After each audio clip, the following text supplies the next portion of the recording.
away time wasters. I'm chopping away laziness. I'm chopping away frustration. We are about to be procrastination ninjas up in here today.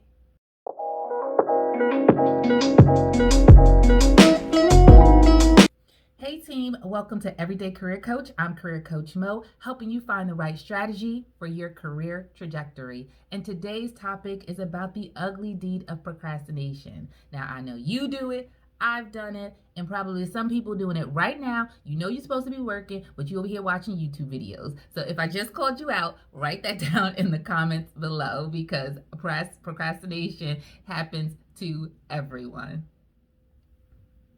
Now, before we get into the hows, we have to talk about the whys. Why do people procrastinate? Well, it's a couple of things. Some people are just, they just find certain tasks tedious. Some people try to avoid certain situations for the simple fact that they find it unappealing.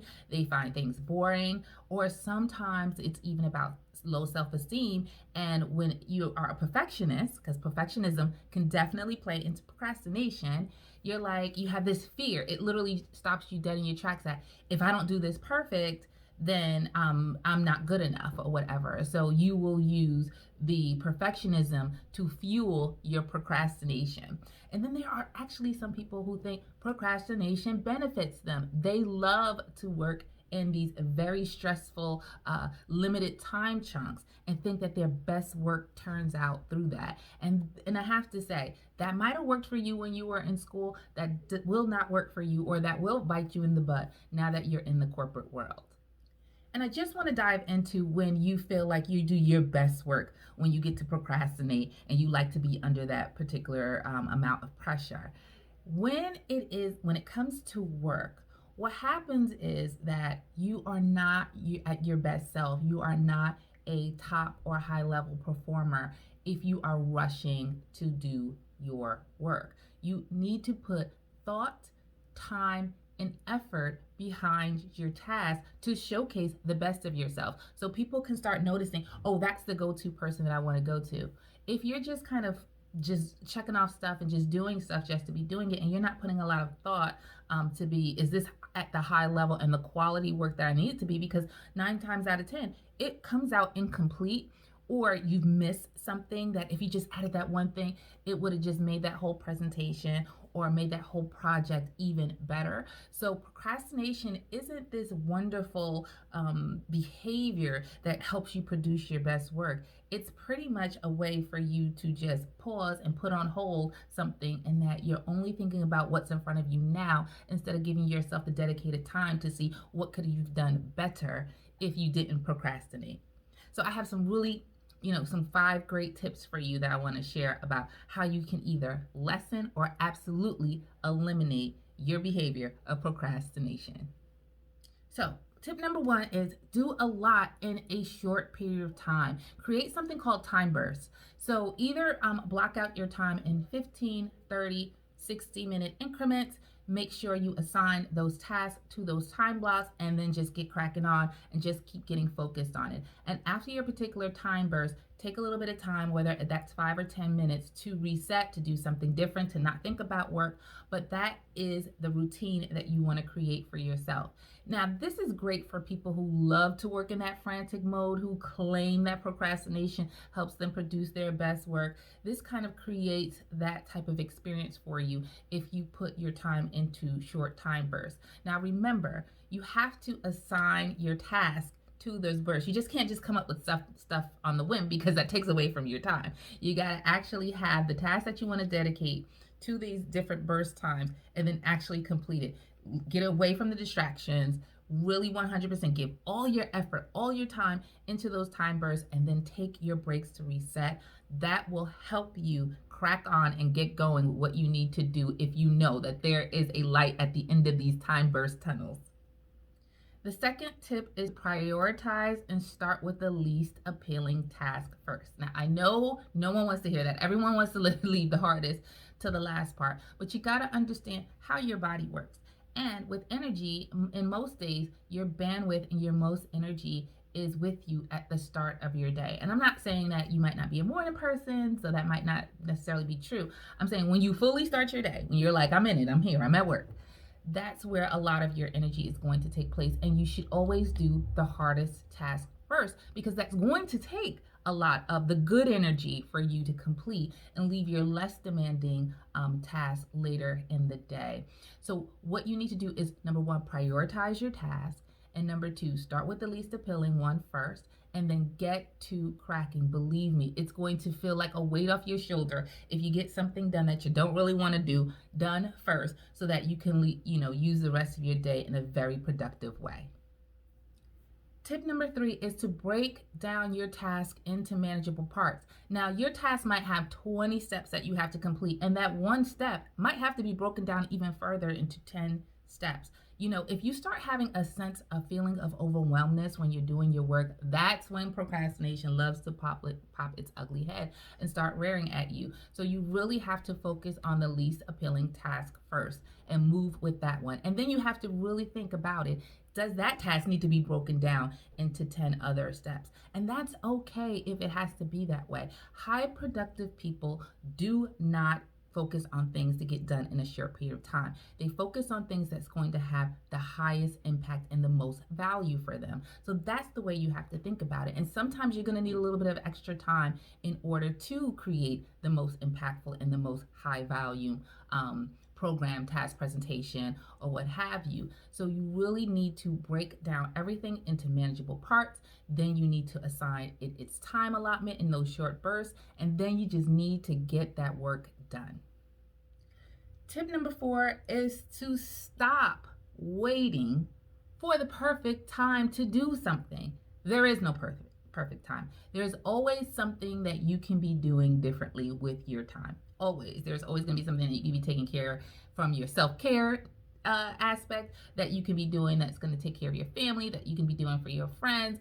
It's always something. So once you realize that there will not ever be a perfect time to do it, that will make you rationalize that I just need to get on with this work. We all love excuses. It gives us, it rationalizes procrastination, and we have to understand that is a defeating behavior.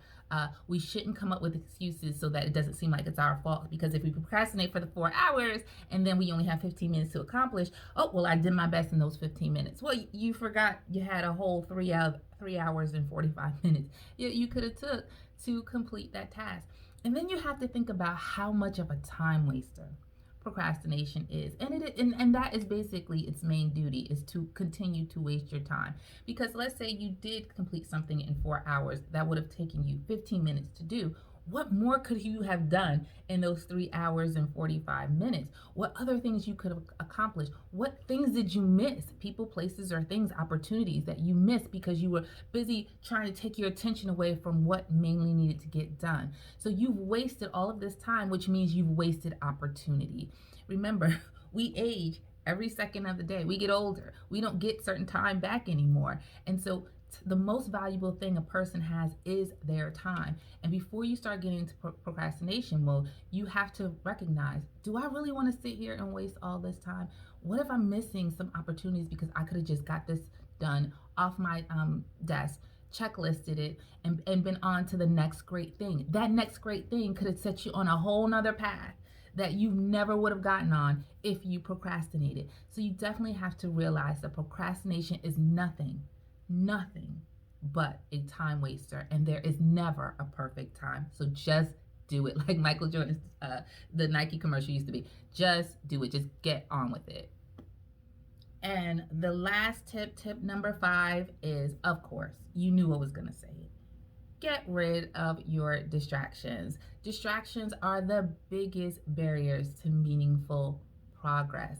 You will have a bunch of notifications popping up on your phone or on your computer. You have a gazillion tabs. I know I'm guilty of having that tab. Who has always a bunch of tabs open on their computer because they're reading from one thing to another to another? If you're one of those people, please write that down in the comments and let me know. If you also know there's other things that causes procrastination, put that in the comments as well. If there's other ways that you've done, other tips that you've used to get you out of procrastinating quicker, please write that down in the comment as well, so we can all share that together, those tips and tricks.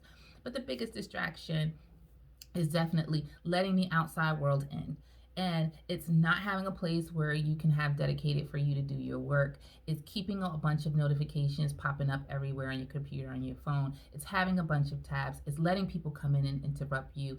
It is you trying to cook and clean and do all of this stuff while you are in the middle of your workday, and that's not going to work. Just like you have to have give your money a job, every dollar a job, you have to give your time a job.